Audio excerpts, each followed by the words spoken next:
الذي جعلنا من المتمسكين بولاية أمير المؤمنين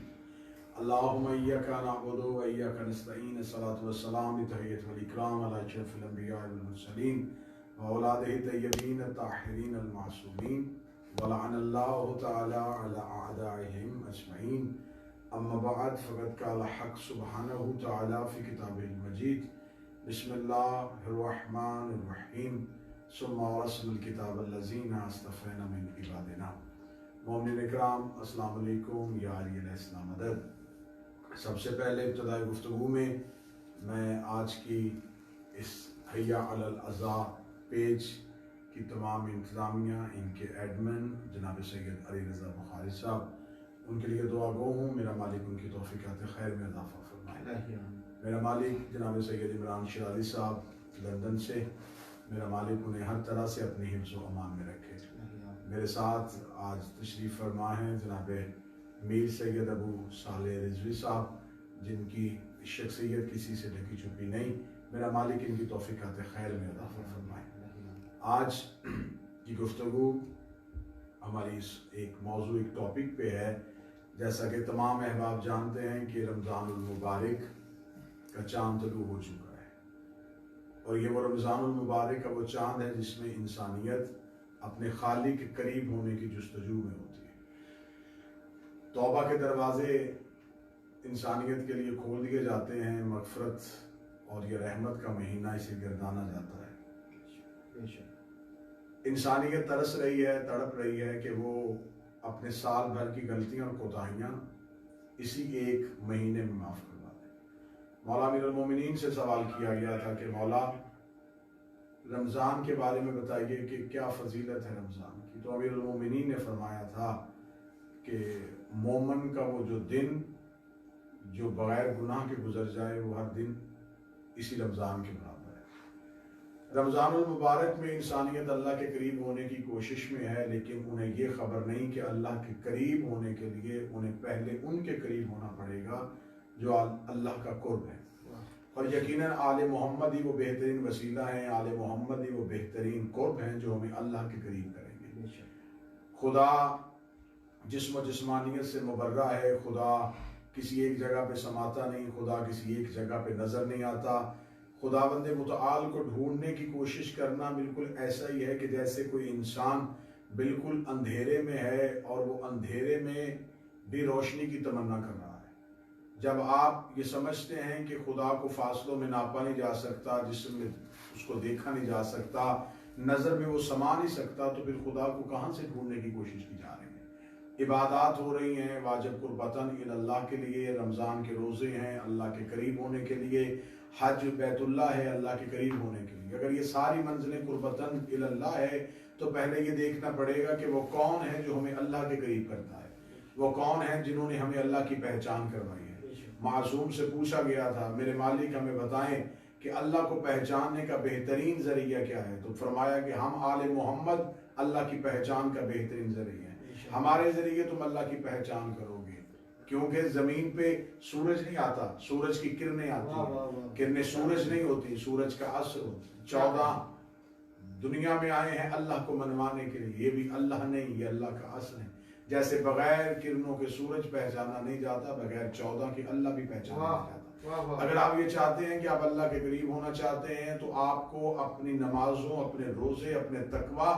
اس کی بنیاد پہ اب اللہ کے قریب ہونا چاہتے ہیں تو انتہائی معذرت کے ساتھ یہ سب سے پہلی کوشش سے سب سے پہلی کاوش ابلیس سے سرزد ہوئی تھی۔ وہ یہ چاہتا تھا کہ میں اپنی عبادت کی وجہ سے قرب الہی کو پالوں گا، میں اپنی عبادت کی وجہ سے اللہ کے قریب ہو جاؤں گا، لیکن اس سے ایک ایسی خطا سرزد ہو گئی جس کی وجہ سے اس کی عبادت رائگاں چلی گئی، اس کے سجدے اس کے منہ پہ مار دیے گئے، اور وہ ایک ہی خطا تھی کہ اس نے اس دور کی حجت کی اطاعت سے انکار کر دیا تھا۔ اس نے یہ کہہ دیا تھا کہ میں حضرت آدم کو سجدہ نہیں کروں گا، تو اگر حضرت آدم کو سجدے سے انکار کی وجہ سے خدا ابلیس کی مکمل عبادت کو غارت کر سکتا ہے، تو آج میں اگر کوئی بندہ علی کی ولایت کا انکار کرے، اگر آج کوئی بندہ امیر المومنین کے اختیارات کا انکار کرے، قائم کی بادشاہت کا انکار کرے، تو یقیناً و یقیناً وہ بھی بارگاہ الہی سے ایسے ہی نکالا جائے گا جیسے کہ ابلیس کو نکالا گیا تھا۔ بے شک خدا لمبی عبادت سے راضی نہیں ہوتا، خدا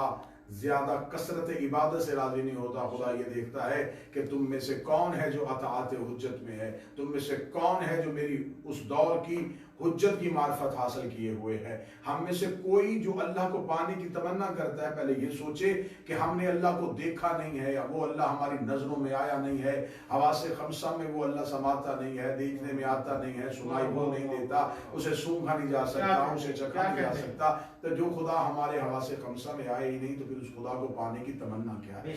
اگر ہمیں مذہب اہل بیت کے ماننے والوں سے, ہمیں شیعان علی سے پوچھا جائے کہ آپ جس اللہ کو سجدہ کرتے ہیں تو آپ کے پاس اس اللہ کے ہونے کی دلیل کیا ہے, تو ہمارے پاس ایک ہی دلیل ہے, امیر المومنین کا سجدہ, حسین ابن علی کا سجدہ. انہوں نے سجدہ کر کے بتا دیا ہے کہ کوئی اللہ ہے جسے یہ جھک رہے ہیں. ہمارے لیے اللہ تک پہنچنے کا یہی وسیلہ ہے. عزاداری حسین قربتاً الی اللہ ہے, ولایت امیر المومنین قربتاً الی اللہ ہے. آج بھی اگر کوئی شخص یہ چاہتا ہے کہ وہ سارا دن کی بھوک اور پیاس کو اللہ کی بارگاہ میں قبول کروائے, تو وہ خدا جس نے تمہارے رزق کا وعدہ کیا تھا وہ تمہیں بھوکا دیکھنے کی تمنا نہیں کرتا. اس کی خواہش نہیں ہے کہ انسان پیاسا رہے, اس کی آرزو ہے کہ اگر تم پیاسے رہو گے تو تمہیں کسی کی اطاعت میں پیاسا رہنا ہے, اگر تمہیں بھوکا رہنا ہے تو تمہیں کسی کی اطاعت میں بھوکا رہنا ہے. تمہیں یہ دیکھنا پڑے گا کہ تمہیں کون ہے جنہوں نے تمہیں روزہ پہنچایا ہے, وہ کون ہے جنہوں نے تمہیں سجدہ کرنا پہنچایا ہے. تمہیں کس نے بتایا تھا کہ سحری کے اس وقت میں اٹھنا ہے, تمہیں کس نے بتایا تھا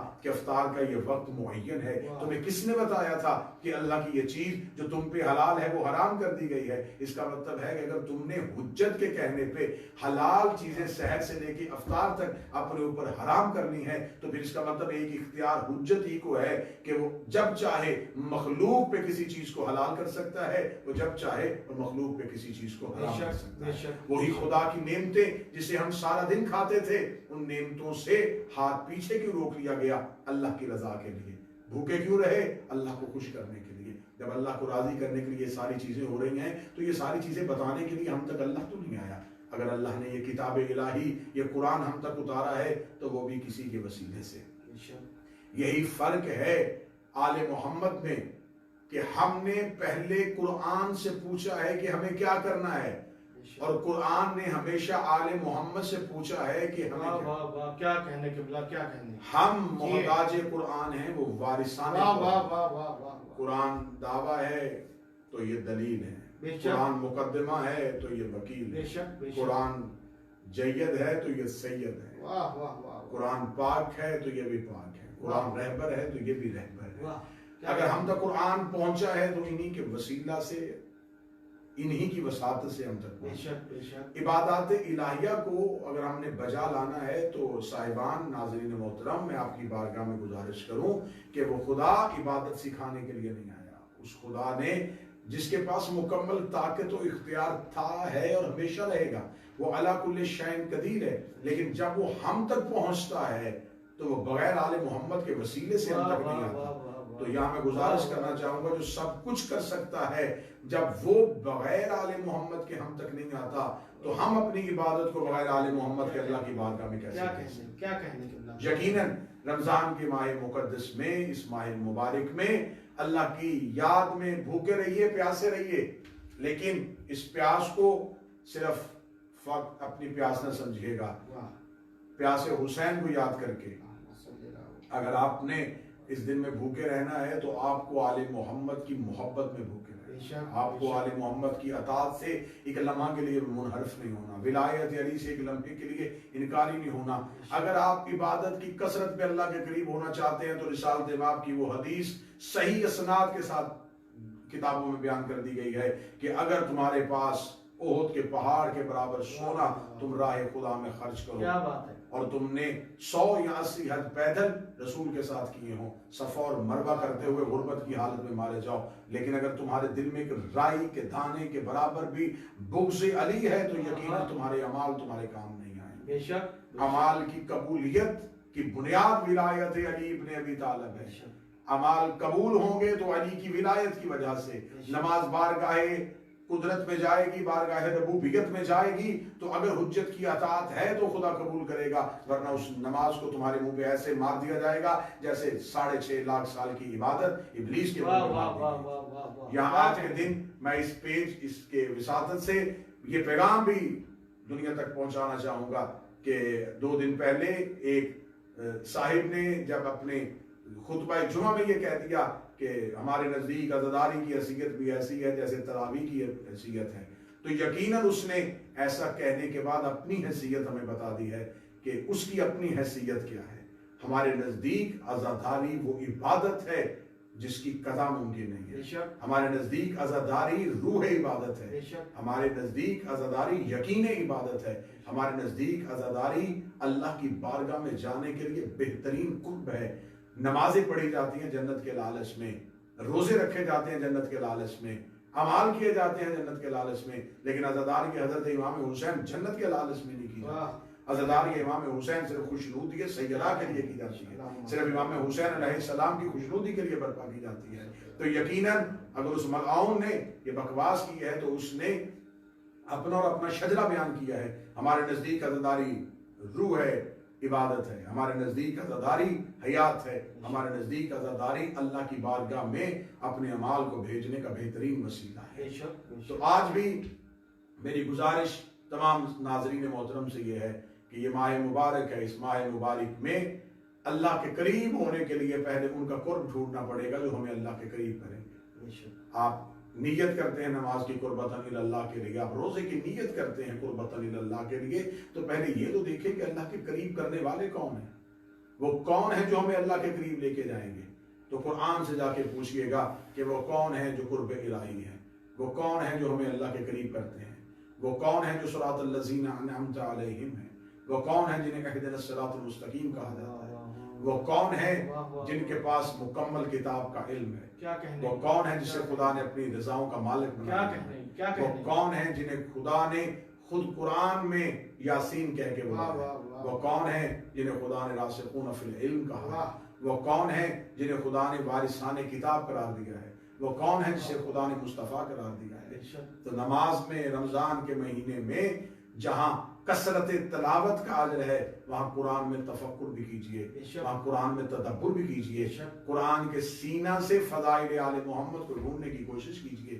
اور اسی ماہ مبارک میں پھر وہ رات آئے گی جس کے بارے میں خدا کہتا ہے تنزل الملائکۃ والروح فیہا بإذن ربہم من کل امر سلام، کہ نازل ہوتے ہیں ملائکہ اور روح اللہ کا امر لینے کے لیے۔ تو خدا تو آسمان پہ رہتا ہے، تو زمین پہ اللہ کا امر لینے کے لیے کس کے پاس آتا ہے؟ یہ اس بات کی بیان دلیل ہے کہ زمین پر کوئی اولی الامر موجود ہے جو رزق لکھتے ہیں، جو صحت لکھتے ہیں، جو زندگی لکھتے ہیں، جو بخت لکھتے ہیں، جو اولاد لکھتے ہیں۔ اس اولی الامر کی تلاش کیجئے، رمضان کے اس مبارک مہینے میں اس اولی الامر کو پائیے۔ پھر آخری عشرے میں وہ رات آئے گی جس رات کو کہا جاتا ہے کہ یہ وہ رات ہے جس رات پہ قرآن اترا تھا، اور ہر ایک مسلک، ہر ایک فرقہ اپنے بچوں کو بتائے گا کہ بیٹا یہ وہ رات ہے جس کی برابری 1000 مہینوں کی راتیں، لیلۃ القدر خیر من الف شہر۔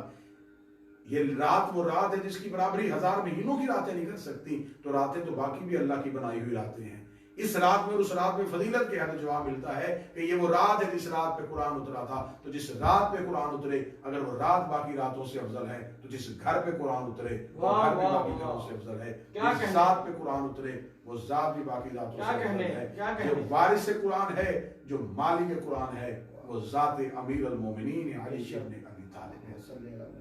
پھر اس ماہ مبارک میں آخری عشرہ میں شیعان